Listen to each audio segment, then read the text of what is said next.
We're live on Over the Bars. Yeah. Can you really not? Hold on, this will calm down.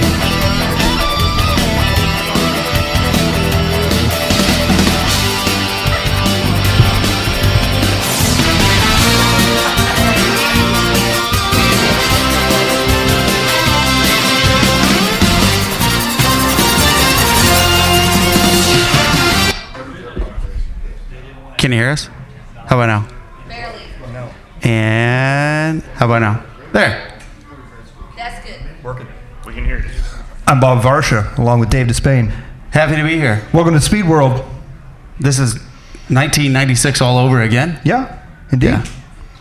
So Mike and I used to sit in Mike's basement and pretend that we were Dave Despain and Bob Varsha. But at the time, it would have been Art Ekman and David Bailey. And guess who was David Bailey and Art Ekman?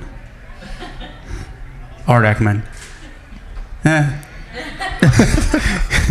Yeah. Oh, by the way, Tom, this is for you. Oh, thank you.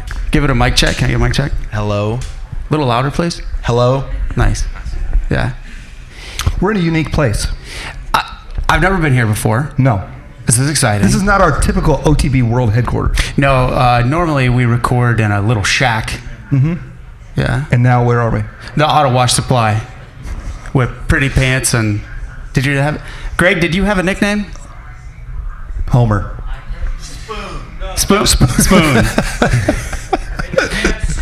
We'll get to that later. Yeah. Yeah.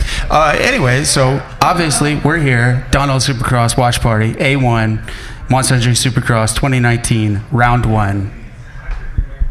It's going to be a barn burner. It's going to be a barn burner. Shall we just go into who the top qualifying riders are? I think we should. Okay, Mike, since you have the golden voice, you want to read off a few of those names there? Would you like me to zoom in? Okay, so first of all, this is our top seed after qualifying practice is someone that I would have never picked to be a top seed all year long. Normally, this guy's an outdoor rider, not known for Supercross skills. Yes. Go ahead. The number 4 of Blake Baggett. On the KTM 250SX Factory Edition. And coming in second after our seeding practice, the without a ride. Is he without a ride or does he have a ride? What is his ride? He's powered by CBD. Cibita. Dean Wilson. Then we've got Malcolm Stewart, Justin Brayton, Eli Tomac, Jason Anderson, Cooper Webb, Ken Roxon, Justin Barsha, Joey Savacci. Those are your top 10 450 class entries, time qualifying riders. And then in the 250 class, surprisingly, Adam Sensarillo takes the top spot. That's not surprising. You don't think so? No. Let me tell you what is surprising. The fact that he turned a 53.963, which is the fastest lap time of anyone today. Oh, look at you. Looking at the details. Thank you. I did a little math myself. Wow, that's almost 1 second faster than Ferrandis. And you know what's funny is earlier in the day, whenever I was watching the live timing, Jimmy Dakotas on the 64 Suzuki was riding terribly. He was seating somewhere around 20th, bumped up to 3rd. Now, if you would have told me that it was Sensarillo, Ferrandis, McElrath, I would have been on board. But Sensarillo, Ferrandis, Dakotas, it's kind of surprising to me. It's not surprising as much to me, but yeah, I see what you're saying. Based on his early performance. Mm-hmm. Yeah. And then Colt Nichols, RJ Hampshire, Michael Moseman, Chris Blows, who's coming from racing Arena Cross last year in the 8th seed, followed by former Arena Cross champion Jacob Hayes. So we got 2 Arena Cross riders in the top 10s. Then just outside of that, Jess Pettis, the Canadian, in 12th. Any other? Marchbanks making his Supercross debut. I didn't realize this was his Supercross debut.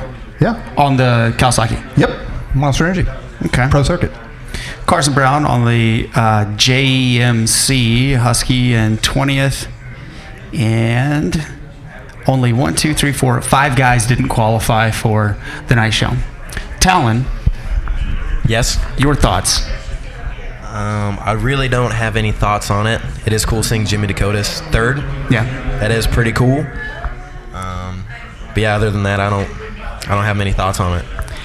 Thoughts on what is the biggest prize? In the 450, of the top 4 guys. Let's go back to it. Okay, let's go back.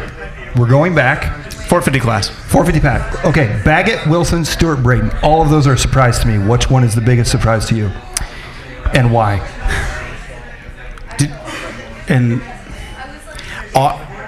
Exactly. Talon? I'm on the same page. I have no idea. Probably, I'd have to probably say Stewart. I agree. I don't really have to. No, hold on. Malcolm's known for laying down super hot times. This is what he did. Whenever he goes to Europe and races and they do the Super Pole races, Malcolm's typically the winner of that, pretty much, you know. When his bike doesn't grenade midair. That also is a major contributing factor. Yeah. Baggett, probably the largest surprise, perhaps, honestly. Or Wilson. That doesn't surprise me. Dino is a hell of a rider, can lay down heat. Now, what I like is that your 5th, 6th, and 7th riders are the top 3. Actually, no, 5th through 8th are probably the actual race heavy hitters. Because obviously time quality, I mean, we know Roxon's not a barn burner in practice. Anderson has never been a guy to lay down hot laps in practice. So this is no surprise that they're 6th and 8th. I was also surprised Barsha going from 1st in the first qualifying session to 9th overall. Track obviously changed a lot. Although he was extremely consistent between the 2 rounds, 55.05 and 55.9. So the track got faster, he went faster, but not enough faster. Not enough faster. Yeah. Tyler Bowers in 14th, Chad Reed in 17th. Bogle filling in for Benny Bloss around 19th. He crashed in the whoops, yeah, we heard. Scott Gebkin was reporting to us live from the Supercross race floor, telling us all the information. So, but all of this is basically out the window now. Oh, let's say that again. All of it's out the window now. Doesn't matter. No, it really doesn't. I mean, this is just raining. It is verified raining. Verified rain from Scotty Gebkin himself. All right. Are we talking like major downpour for the rest of the evening, or are we talking just rain? In typical Scott fashion, he's very informative, just not with relevant information that we actually care about. He's really excited to tell us what's going on, except for the pertinent information. Right. I'll pull up the weather. 55. Precipitation 6%. How can that be? It says it's cloudy right there. I don't hear it. Because 6% of Anaheim, which is just over the stadium, is receiving rain. Yeah, let's check the okay, here we go. So right now, 6% chance of rain by race time. Yeah, it's going to be raining for the rest of the night. Okay. That throws a pretty big wrench in the works for who could potentially... It sounds like we're going to have ourselves a mudder. But it may not be thick, sticky mud. It will probably be slippery, slimy mud. If it continues to rain, we're going to get slick, slimy. If it doesn't rain, then we have thick, muddy, ruddy. Both of those are different types of mud, not necessarily one guy. Like if we were talking mega ruts, I'd put $100 on Plessinger right now. Or Tomac. Or perhaps Tomac, but instead... Yeah, I was just going to say any of the taller guys. Yeah, it appears that we're going to have solid precipitation through the rest of the night. So let's go back to the qualifying times. What do we want to bet that Chad Reed, if it's raining, is going to find a strip of wood or something dry off the side of the start just to pull a hole shot? Reminder, it's all on metal grates now. Did you forget that? No, I'm trying to think of how Chad Reed's going to use that to get a hole shot in the rain. Maybe he'll sprinkle some Australian dust on. He's going to ride along the flour or whatever that is they throw out. He's going to go on the chalk. He's going to go on the chalk. He's first turn hole shot on the chalk. I feel like you should be his riding coach there, telling him what to do in this situation. I think he already knows how to cheat. I mean, get a good start. So,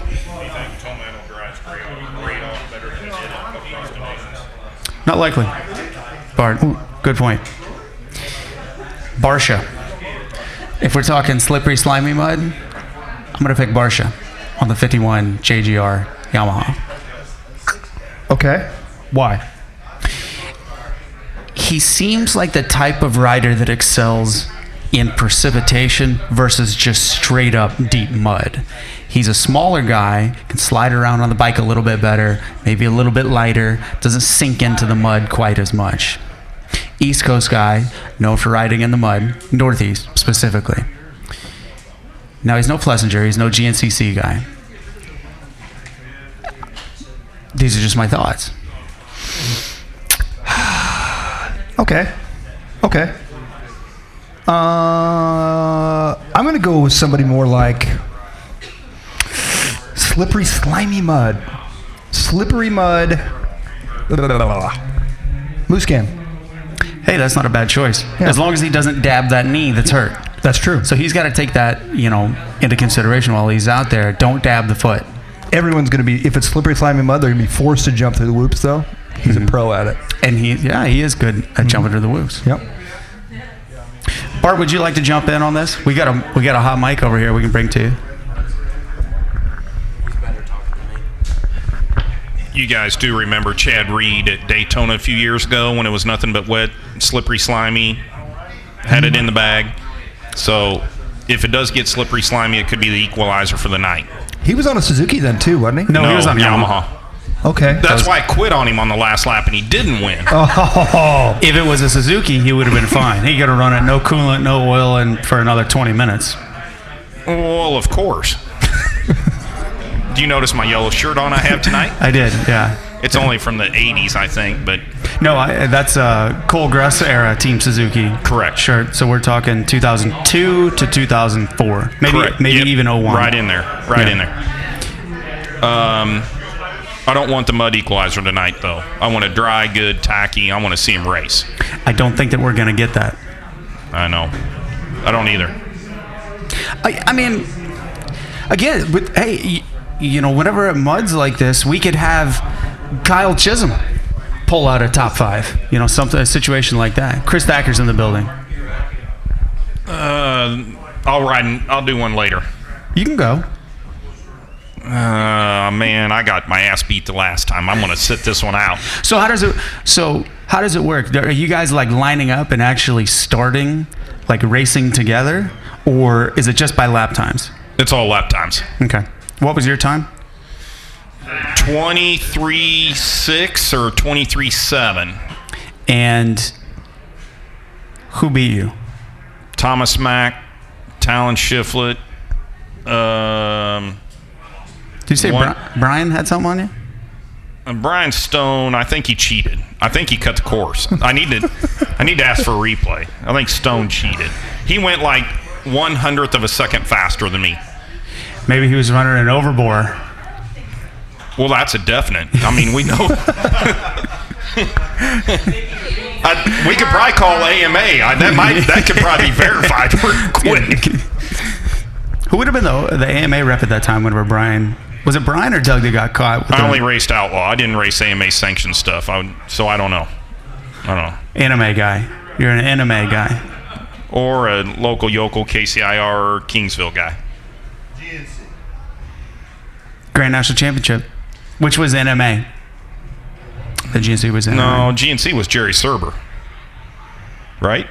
Yeah, but wasn't it sanctioned by NMA? I didn't think it was. No. Okay, so the GNC was just No, its own because Jerry stand. Serber would not have given Ron Hendrickson any money. A dime, not a dime. No, not a dime. No. Right. Texas against California. Listen to your dad. Yeah, he knows a thing or two about a thing or two. He's like Allstate. Have you seen that commercial? I think it's a Geico commercial where it says, "We can't help you not turn into your parents, but we can help you." Yeah. Mm-hmm. Yeah, and here we are. Turning into our parents. Yeah. Spitting image. Yeah. All right, Bart. Your wise predictions tonight. I'm not going to go into the mains. Let's start with 250 class heats. It's strange because a lot of the 250 guys, I don't really know what I don't know what to expect out of them. I honestly think if Ferrandis can stay off the ground and not get banged up or hurt, I don't care if it's mud, dry, whatever. I think he's going to be the guy to beat. I don't think Cincerillo can, as much as I want to see him pull it off and win it, I'm not sure he can do it. Although Ferrandis hasn't really proven a full season deal. No, he hasn't. I believe those are the two guys I think are going to be battling for. So now that we realize that it's going to be muddy. So 250 class. They'll be splitting heats. I want to say for each heat, it should be Cincerillo and Ferrandis. Okay. Obviously, I think Dakotas can get starts, and for whatever reason, it seems like the JGR guys have been working on that. Based on off-season Reed and some of the stuff he's been pulling. Yeah. I don't know. I think Dakota should be up, maybe he'd even pull off a win in heat. I'm going to throw a wild card in there and say that since it's going to be muddy, we know that much. Carson Brown. Easily top 3 quality. He's not on his XR75. But have you noticed in his videos that he I guess videos don't mean anything for race time, but I could see him going way outside, blowing berms, just wide open, balls to the wall, but that don't always mean the fastest guy to the finish line. No, that's true. I mean, he's fast. He may be the fastest guy on the track, but that doesn't mean he's going to be the first guy to the line. I'm just saying some of the stuff that he does in the mud, specifically. That guy, I feel like that guy rides in the mud more than anybody else. Yeah, he does. He's not afraid to ride in the mud. No, he's not. Or the snow. No, he's not. All right. But, how many videos have you seen of him riding in the mud or the snow? All. Oh, wait. Okay. I know where you're going. On a race bike and not a 1978 XR75. Or an XR 175 200, whatever. Yeah, right. It's some clapped out thing going wide open. Yeah. I don't know. I have seen him do it on a Honda 250F. There was a video of that. Well, that's what Mud and Slime brings, is the sleeper guys, it brings those guys in. Jess Pettis. I feel like that's a name that Canadian rider, factory KTM guy in Canada, came down, pitted out of the factory KTM tent this weekend. Let's see. That's very rare that he would do that well. To come down from Canada? Yeah. Why not? There's actually a number of Canadian guys that come down and do East Coast Supercross races, but not West Coast. Yeah, but they don't do good. It's still worth doing. Yeah, I know. I'm saying he's doing good. He's 12th. He's very talented. Most of Americans go to Canada when they start sucking. I guarantee it. He rides in the mud. Yeah. So that'd be a good sleeper one. That's why I said his name, Bart. You need a koozie for that? No. I can get you dialed in with a koozie if you need one. No. If your Mickey Ultra gets a little warm. Huh. My sister just texted me. And? She wants to know why Jeff Emmig's not in the booth this year. Well, I don't think that he appeased the executives at NBC. But I don't know that Carmichael would have either. So why is Carmichael there? Probably less money. I figured they had been paying him too much money, and they figured they better get some work out of him. It's a good tactic. I don't know. Is that how you operate Donnell's?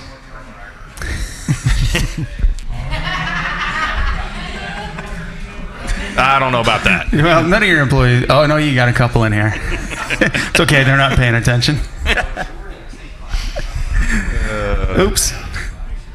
No, everybody's bagging on Carmichael. I'm curious to see what he actually can do. I mean, to be the guy that's out on the floor is not easy, because not only do you have the headset on and you're listening to the dirt bikes at the same time, like you're ground floor with everything that's going on. It's a lot louder than up in the box. You've got a guy with a camera with a light on you, so you can't really see other than this light that's shining in your face. And you got your producer in your left ear, and then the rest of the team in the right ear, and she's counting down 3, 2, 1, say something. And then you got to be on key, ready to roll. Yeah, but they're not asking for a whole lot. No, not necessarily. So maybe it's just that situation wasn't good for him. Now he can be in the booth, be a little more prepared, and have all the tools to succeed. We're going to know. We're going to find out tonight. Yep, real quick. I honestly think he's going to be good. I do too.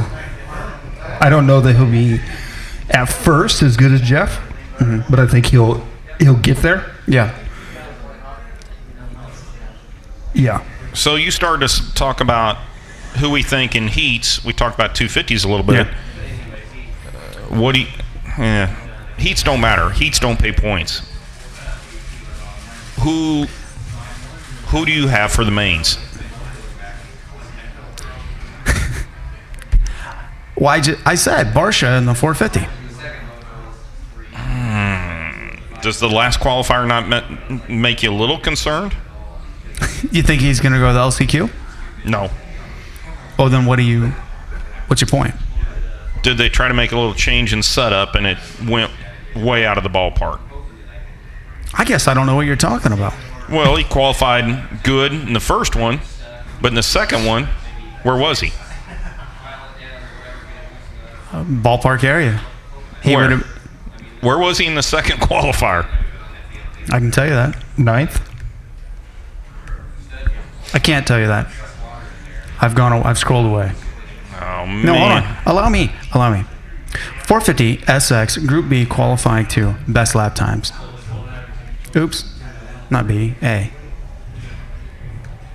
I beat you to it. 16th. Right. So what happened Hi, Nick Peterson. Hello. What happened from? I think they had Nick Peterson work on his bike from qualifying Group 1 to qualifying Group 2. Hey, Nick, where'd you get that shirt? Facebook?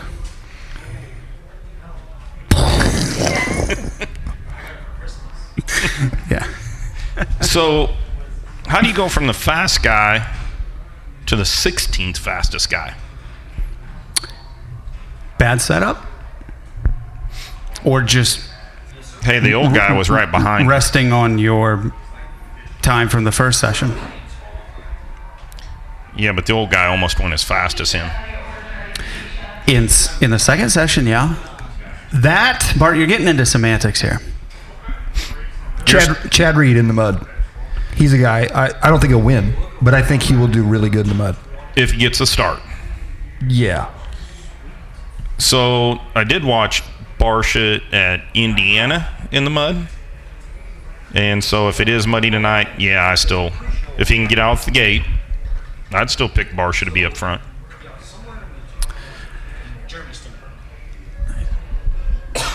Jeremy Stenberg's going to win tonight? Yep, that's who Nick's got. Nick's got.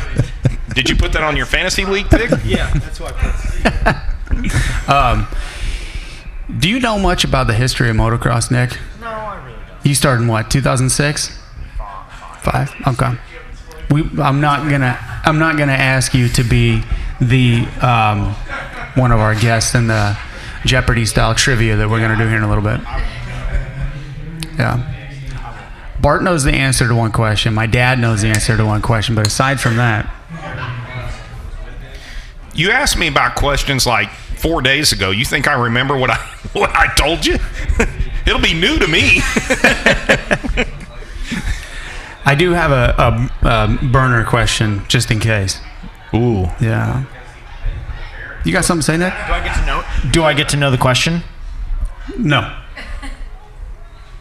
When's trivia? Here in a little bit. It's currently 8:04. So. Is it raining there? Yes. Nick Peterson, did you sign up for go-karts yet? I did not. We just got here. Okay. I need to go set the fastest lap. Yeah, it ain't going to happen. Bart's going to take It's you. not going to happen. I'm not going to go. He's going to take you to school. So, I want to get Greg. You're pretty knowledgeable. In history of motocross. So I think what we should do is get you, my dad, and Bart together for the motocross trivia, because the three of you know a lot, but we've got some good ones. Right. That's it. We were there. We lived it. We rode it And you've forgotten it? twice. Yeah, you guys have forgotten more than I know. Yeah, that's what I was going to say. They've forgotten more than I know. Yeah. I'm going to go race. So, quickly, back to Supercross. So this is quite a different program for us compared to last year where we did Race Companion. This is the pre-race companion that'll come out after the race. Mm-hmm.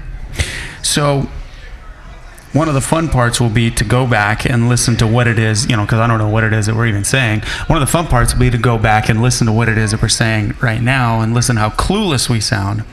After the race. After the race, yeah. Mm-hmm. Like you talking about Barsha winning. Yeah. Yeah. All right, so since this one's going to be a little muddy, let's throw it out and move on to next weekend. Okay. Okay. So let's talk. Now, here's the thing. These guys that qualified in these times did that on a dry track. Mm-hmm. Next weekend, we'll have dry track conditions because it's indoor, right, in Phoenix? Mm-hmm. Okay, so in Phoenix, will we see similar times, Baggett, Wilson, Stewart, Brayton, then Tomac? No. No. You think that Tomac, Anderson, and company will have figured out what it is that they need to do? Yeah, I think the top four right now, I mean, I'm not saying they're not riding good, but I think it's a new season. They have nothing to decrease their confidence. They've had all winter to think about it. And actually every single one of those, other than Blake Baggett, has been racing overseas. They've been doing well, which built their confidence up. So I think they're coming into this pretty confident that they're going to do good. But I think unless they pull off some stellar results tonight, they're going to fall back into where they were. I don't agree with that. No? The things have changed. These guys when I say all these guys, the top 13 to 15 guys, in my opinion, they all know what it takes for the training side of it. They all are on good equipment. There's not somebody having a major advantage with a Ultra Trick factory bike, because if you look at the top four qualifiers, they're not even out of one of the factory rigs. But their equipment's good. Right. So things have changed. I remember back when I'd watch qualifying, and you would have, there'd be a couple guys within the top second or two or whatever, and then Stewart would go out and he'd throw down a lap, and it's like, holy crap, he just went 2 seconds faster than everybody. And that was not that long ago. No, not that long ago at all. And go back to Carmichael days. Carmichael would throw down a heater once in a while. And it's like, holy crap, he's going to beat everybody. He's going to lap everybody tonight because he just went a second and a half faster than the second place guy. But now you have 10 to 12 guys consistently qualifying within 1 second. Do you believe that we have more talented riders leveling the playing field, or is it that, or let me ask you this, in what direction has the gap between factory and privateer equipment gone? Is it that the factory equipment has scaled back with lower budget, or that they have distributed more money towards these privateer satellite efforts to bring them closer into play? No. I think production motorcycles have got that much better, and the 7th, 8th place guy back to the 18th place guy knows more. He's more knowledgeable, and he knows more about prep, conditioning, and being prepared than what they used to. You take guys, take Benny, take a bunch of these guys, they all have trainers, having them do the right stuff. It didn't used to be that way. You could take a 15th place guy or a 13th place guy, and that guy just rode through the week. He wasn't paying money for trainers and putting the conditioning and everything down to a science, what they're doing now. So the guys are going to the track more prepared, and not only that, but these guys, there's more guys that are training and practicing on for real supercross tracks than they ever used to. It used to be just the top guys had a supercross track at their place. Now there's more guys that have it. But look at the depth of the times. It's kind of like, I follow MotoGP a lot. And MotoGP used to be, you'd have Wayne Rainey and Wayne Gardner. You'd have some of them old guys that were just kind of like the alien freak guys, and they'd throw down a full second a lap faster than somebody. Mm-hmm. Man, there's 12 to 13 guys qualifying within a half second. The bikes have gotten better, more, where it used to be back in the day, way back in the day, Jerry days, Greg days, Honda was the ultimate deal, and if you weren't on that Honda, man, you were way behind. Are we talking Elsinore's? No, later than that. Okay. CRs. So, but to counter what you're saying, let me just throw these results to you. Anaheim won 1999. I can't tell you the qualifying times, but I can tell you the main event results. And this is the reason that I bring this up, because this is probably what I believe is the most stacked race that has ever happened in Supercross history. And from first place to 20th, Lusk, Pashone, Laraco, Wyndham, Dowd, Carmichael, McGrath, Emig, Lamson, Huffman, Ferry, Sellards, Villeman, Button, Phil Lawrence, Albertine, Tortelli, Ward, Raynard, Roncada. Those are practically all factory riders. Now we hear a lot of talk about how there aren't enough factory teams. Give me the top 5 of that again. Okay.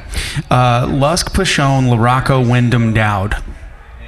Tell me in that top 5, tell me one guy that you remember being like a dominant rider. Wyndham on 125s. No. I don't think then there was a lot of factory riders in that group, but there wasn't a Tomac. There wasn't a Muskin. Right. In that top 5. Where was the top dominant guy? Carmichael 6th, McGrath 7th, and there you go. 8th. So what happened to those guys? Those are the guys that should have been up front. Right. But I guarantee it, they had a problem. Emig listed as Independence, Missouri. Does he still list Missouri as his hometown? That's what it's listed as in the vault permanently. Okay. Yeah. No, but, I mean that's. But everybody right now this year they're talking about Tomac, Muskin, Anderson, Roxon. Yeah. But I feel like there's other guys that can come out tonight and surprise us and win it. But like that night, I would have been surprised if Carmichael or McGrath didn't win it. Mm-hmm. Something happened. We could pull it off. We could watch the race footage, but we're not going to do that. I'm not. Yeah. You know somebody we haven't talked about, but he's on TV right now behind you? Cooper Webb. He hasn't done anything to be talked about, in my opinion, since he's got on a 450. No, look at his practice times. His practice times are pretty good. Did you look at the first group? No, hold on. Why are you going first group versus second group? Because he got faster in the second group, or in the second time. 7th, just ahead of Roxon. Mm-hmm. That's good. That's pretty good. That's talk worthy, in my opinion. Well, we've talked about him. Now we're done. Well, everybody knows he's with Alden now, so he's going to win because Alden makes champions. Allegedly. How many? Well, let's see. And Roger, he's riding for Roger DeCoster, and everybody wins that goes and rides for Roger DeCoster. Am I picking up a tone of bitterness here? I never have liked that argument because Roger DeCoster was Suzuki team manager for years and years and years when they didn't win crap. And then Carmichael comes along. And they win everything, and Roger DeCoster was the greatest team manager ever. So was DeCoster the team manager in the Albertine, Laraco, McGrath era? Yes. So all the way back in 97? Yes. And that's what they're saying about, like, McGrath went there, and it was all Suzuki's fault, yet when DeCoster goes to KTM and all of a sudden KTM starts winning, they're like, oh, it was all DeCoster. No, it wasn't. It was they got Ryan Dungey on the bike, and Austria had a good bike going, right. And I mean, not discrediting DeCoster at all, but and I think Greg's going to come over and slap me beside the head, but he's a DeCoster guy. Yeah, I don't know. It's in my opinion, if you don't have the rider, I don't care what the bike is, who the team manager is, you're not going to win. Did DeCoster have a nickname before he was the man? Roger. No. No, he was didn't. just Roger DeCoster. Yeah, he was all business. We don't need nicknames to be cool back then.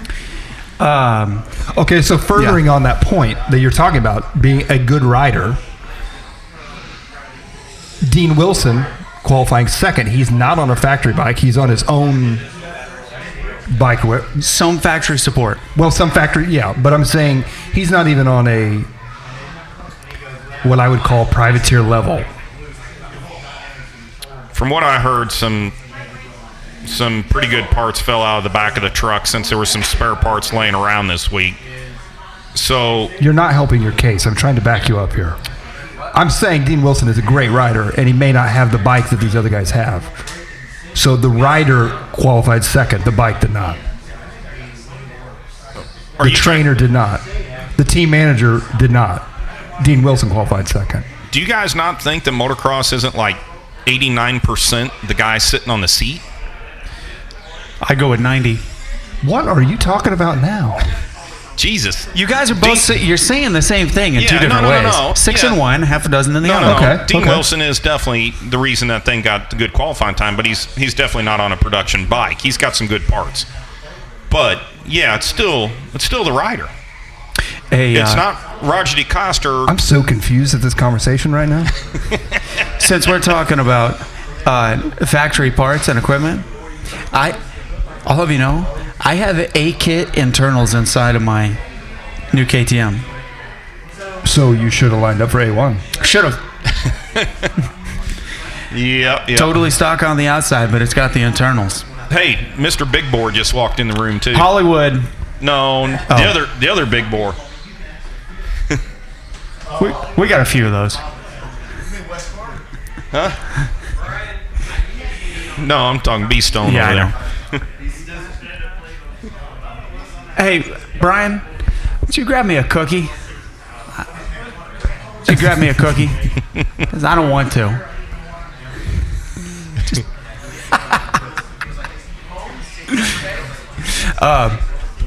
Hey, let's should we just let's do the trivia now? Sure. Motocross Jeopardy. Yeah, let's do it. All right. Do you guys have a prize or something to give away? Yeah, we do. What size shirt do you wear? Me? Yeah. No, I'm not talking about that. We have care packages. Let me. Do we want to holler at a couple other people to come in and? Sure, yeah, that'd be fun. All right, let me go get some people. And we can pause this. Wait. Okay, while Bart's doing that, talking about lining up at A1. Okay. The number of entries. Pretty low. Yeah. 58 in the 450 class, 45, 46 in the 250 class. I'd be curious to see what it was over the last 5 years. More than that. Typically, the 250 SX class on the West Coast at A1 is very, very large. You get all those guys that are kind of local, local California pro riders that show up and race. Yep. There's a lot of those guys. Doesn't seem like they care to do it anymore. I was surprised to see more 450s than 250s. Well, it's more affordable to ride a 450. Like Bart was saying, production bikes are so good now that a person can't. I mean, honestly, I don't think that I could go faster on a full factory bike versus a stock bike. I might be able to ride it harder, longer, just because it was set up, A-kit suspension, so on and so forth. It would be more plush, but I don't think like lap time versus lap time, it may not be much of a difference. Enough to justify the price. Do you think any of it has to do with the fact that last year it was much easier to make the night show in the 450 class because of the low turnouts? So guys are realizing, hey, I could maybe make the night show if instead of riding 250, I rode 450? Well, actually, if I remember correctly, more guys qualified directly in the 250 class than they did in the 450 class. I think that this has been a trend for the last 3 years or so. Really? Yeah. Okay. Yeah. And it jumps back and forth. Yeah.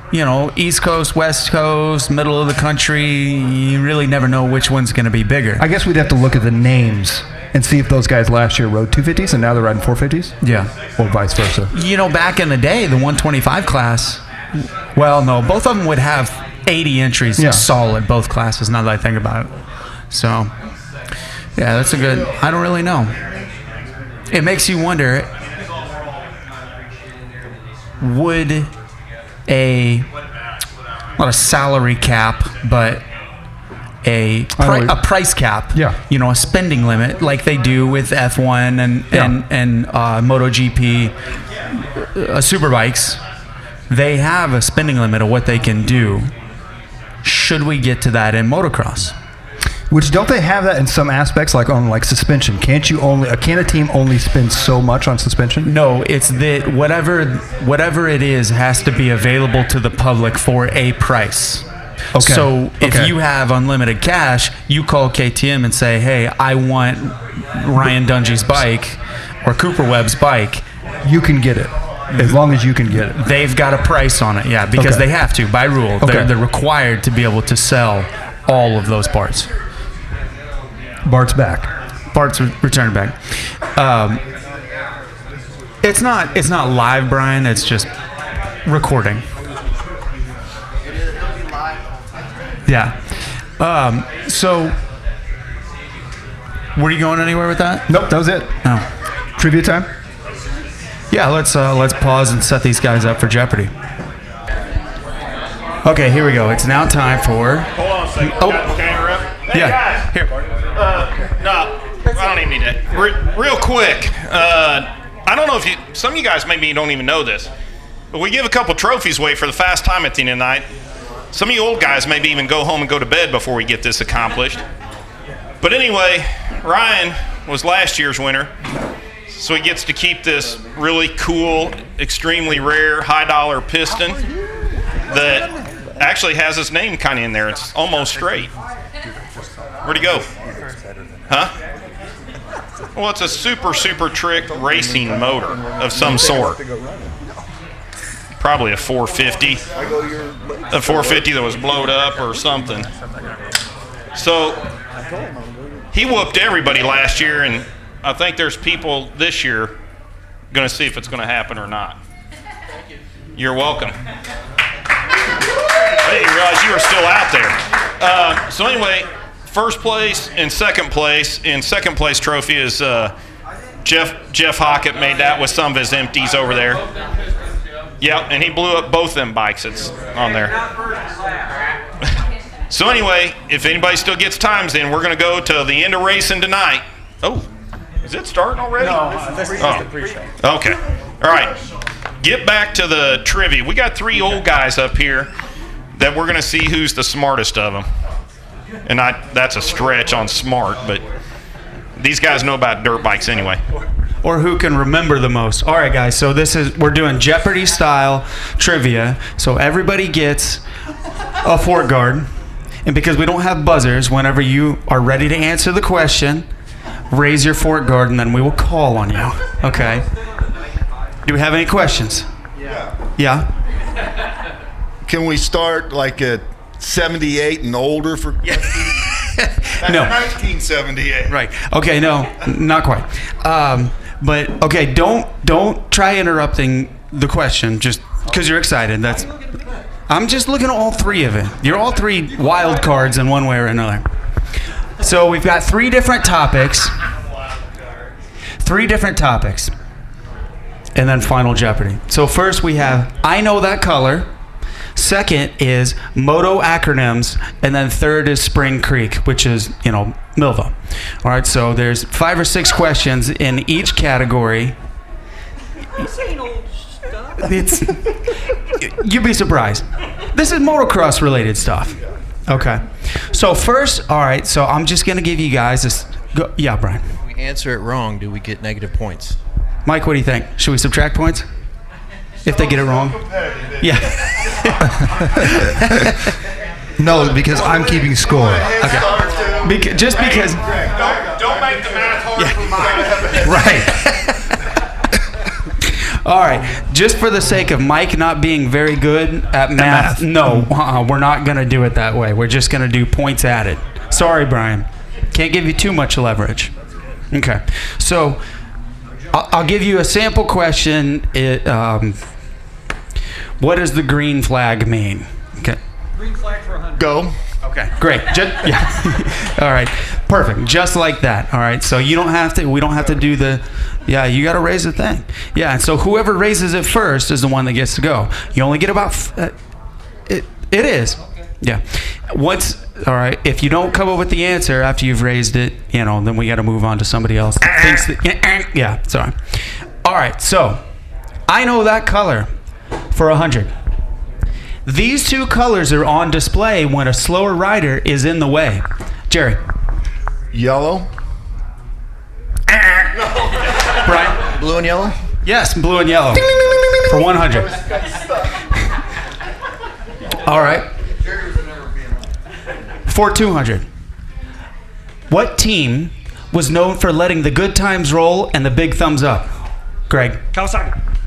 What team? Team Green. Very well. For 4. Yeah, you don't have to answer it that way. We're loosey-goosey. Okay. White, pink, and purple. What manufacturer thought this animal scheme would sell in 1992? Box.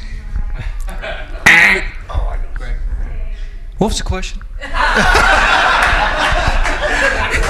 Yeah. I'll repeat it because we have geriatrics. You already answered wrong. Yellow, pink, and purple. What yellow? Okay, yellow, pink, and purple. What manufacturer thought this was the scheme for 1992? Suzuki. Brian gets it again. Suzuki. That's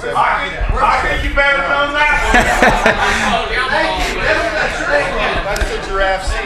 Yeah. When he said manufacturing, I wouldn't think about it. How many points is that? 400. Okay. For 800, and I know this color. In racing, this is only a courtesy. White flag. White flag is a courtesy. Ooh, from last to first. Okay. And I know that color for 1,000. Bordered by Luxembourg, Spain, and Belgium, this manufacturer comes dressed in blue. Greg? Monarch. No. TM. No.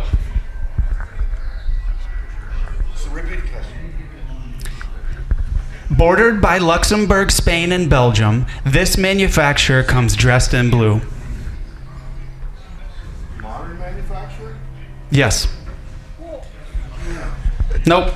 Sherco. If we would have subtracted points, literally everyone would already be in the negative.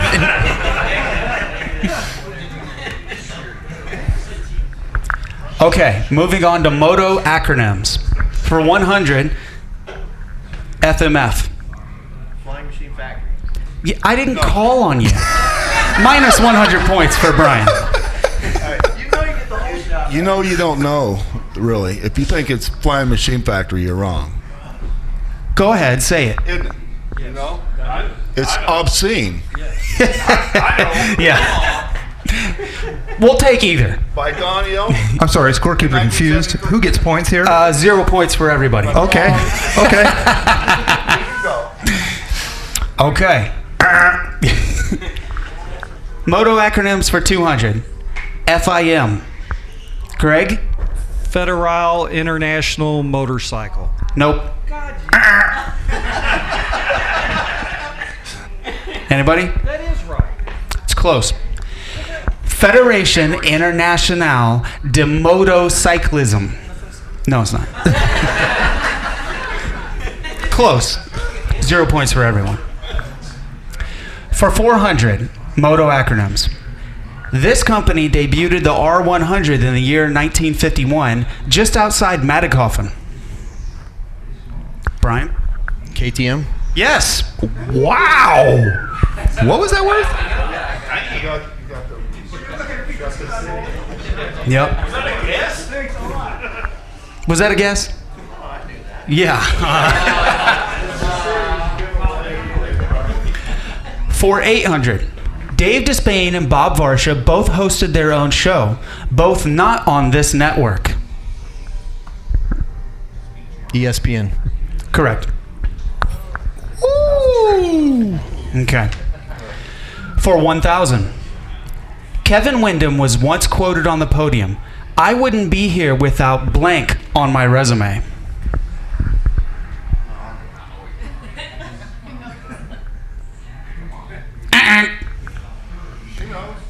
What is MMI? Hollywood knows. 96 Supercross. Yeah. I wouldn't be here without MMI on my resume. Now moving on to Spring Creek, aka Millville. This jump was given its name after a leading rider high-sided up its face. That would be Reed. What's the name of the jump? Reed's Wreck. Plus 1 point. The Catapult. Brian gets it. Did you know that, Greg? Yeah. Was that a 100? 100, yeah. Okay. Native to Minnesota, this creature is known for its camouflage and loud wails. You Greg, look like him, Greg. Gregory? The Homer? You confused me. Say it. The Wolverine. No? The Wolverine? Anybody? The monster? Hanston's. What? Hanston's. Who's Hanson's? Before The Monster. brothers? Oh, I don't know what you're talking about. Oh. Yeah. The Whoop Monster. You started to say, yeah, the Whoop Monster.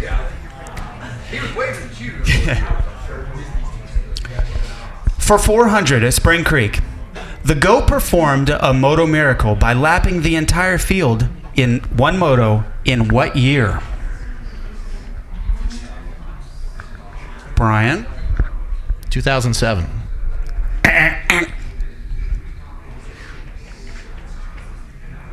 Does anyone in the crowd know this? 2005. Nope. Minus 5,000 points for you. Sit down, sir. Yep. Jerry C. got 2006. Okay. Now, plus 1 million points to anyone in the crowd that knows who got second that day. Talon. Were you in here earlier when I said that? Oh, Were you okay. even born back then? Yeah. He was there. He was sitting there as a little kid, and I was trying to explain how cool it was what Carmichael was going to do. For 800, this racer made his pro debut in 2004 with a 27.25 score. Brian Stone. 2004. Were you there racing the Pro National in 2004?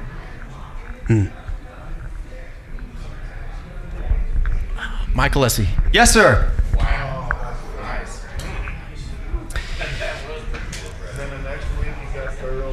Yep. Okay. For 1,000. Actually, Oh, believe the hype.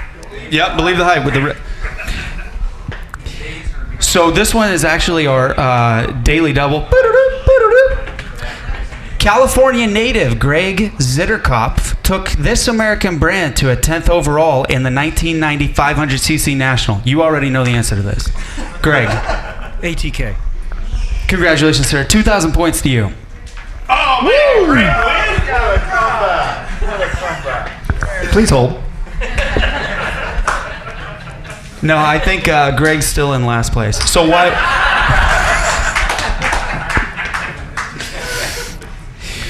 All right. Hey, great. No respect. No respect. Now we're going to add up the totals here and then give you guys what it is that you can wager with, but I already know you're all going to wager your full Jeopardy cash prize of $0. So, totaling up, Mike, would you read that? I sure will. Okay, so we have Jerry C. with 1,200 points. We have Brian Stone with 2,100 points. And with the daily double, Greg Garrison with a 2,200. Oh, Gregory. Very nice. By answering only 2 questions compared to Brian's 1, 2, 3, 4, 5, 6, 7. Yeah. Okay, so now we're going to move on to Final Jeopardy. And I don't know how we're going to do this because I can't give you the answer, and I don't want you guys to get. If you didn't get it right, don't claim that you got it right, okay? Need a little integrity here. Name the only rider, and this is worth 2,200 points, because that'll. Let's see, what's the least that would 1,000? 1,000 points would let Jerry C. win. No, No, that'd be tie. 1,100. Okay, so 1,100 points. Name the only rider to win both a 125 and 250 Supercross main in one season. Dum dum dum dum. Look for it, Brian. Dum dum dum. Bum bum bum bum bum bum ba da da da da da da da da da. Bum ba dum bum bum bum bum ba da da dum. Does anyone have any guesses before you go? Let's start with Dad. How much did you gamble, Jerry? How much did you Everybody bet 1,100.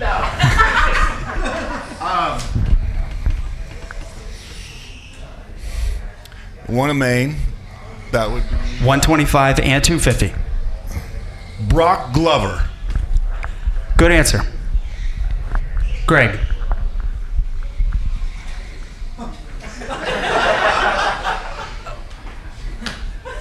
This is where you draw the question mark below your name with $0 as your wager.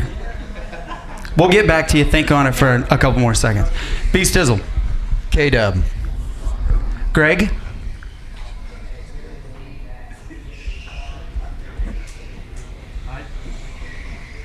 Question mark, $0. Okay. Ladies and gentlemen, the 2019 OTB Trivia Champion, Brian Stone. Kevin Wyndham won.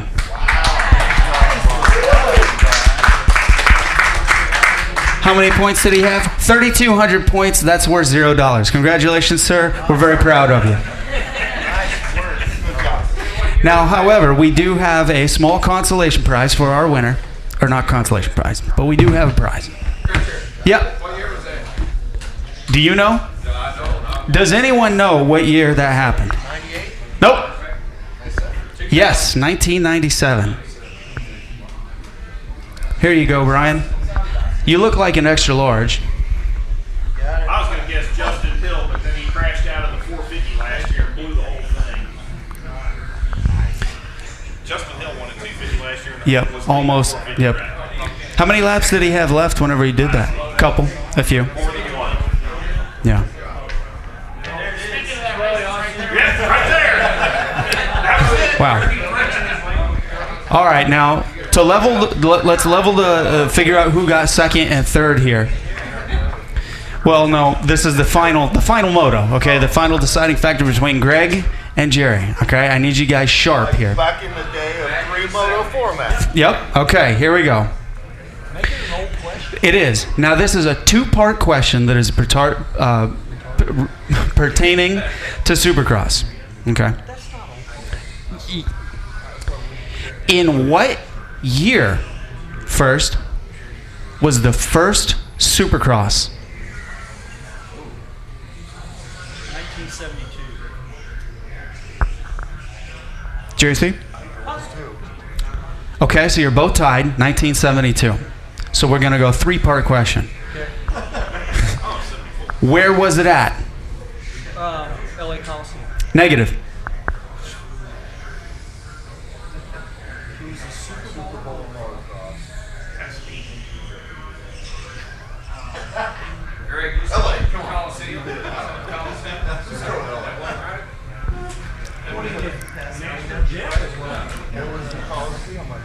Guys, I just realized I said it wrong. It was 1974.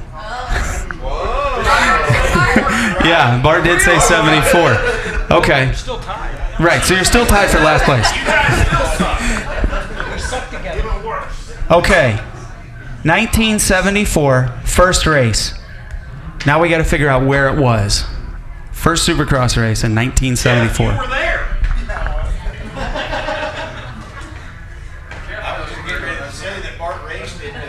Oh, Jeff did.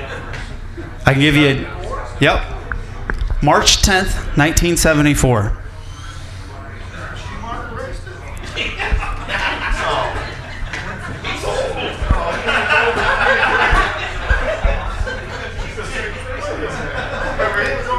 Yeah. All right. Greg, take your stab. I already did. I don't know. If it's not the Coliseum. But it's 74, not 72. Does that make a difference? No, it's still the first one. Okay. But this is AMA Supercross that we're talking about now. Not Super. Not the Super Bowl. Not the Super Bowl of motocross. First AMA Supercross. Sorry. I don't know. I'm just gonna say San Diego. Daytona. During Bike Week, 1974. All right. It's Daytona. It's 1974 during Bike Week. Who wins? Who won that race? The first AMA Supercross. I know a great bike. So you're throwing me with the AMA. Oh. Jeffrey. Jason. Jeffrey. Please hold.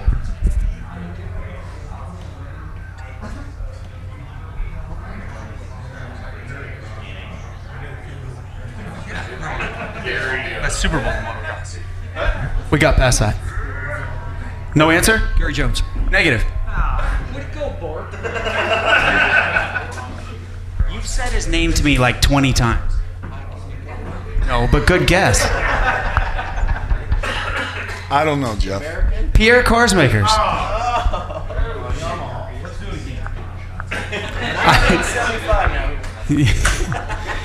That's it, guys. Give these three gentlemen a little round of applause.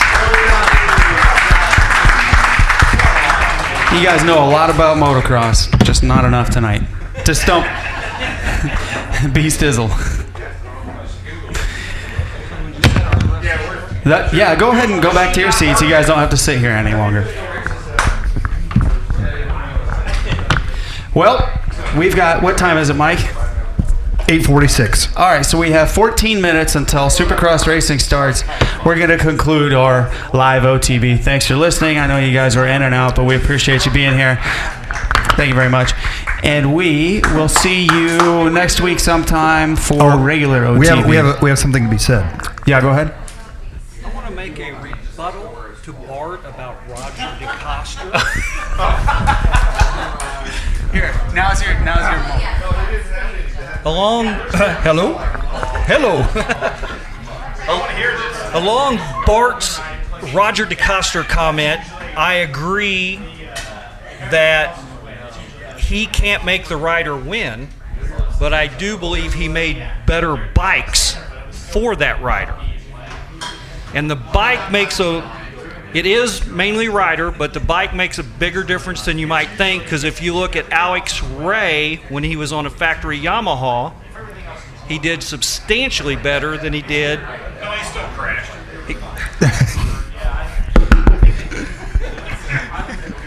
Okay.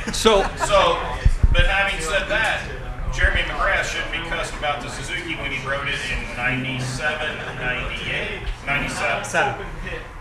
It has actually been disclosed that there were several mechanical errors by his early mechanic on that bike. Yeah, you don't want to talk to the Dunlop guy about the one flat tire either. Okay. If he'd been running Bridgestones, it'd been okay, but... I feel like this could go all night. Yeah, it could. Yeah, two old guys arguing. Yeah, Surprise, surprise. Michael, any last thoughts?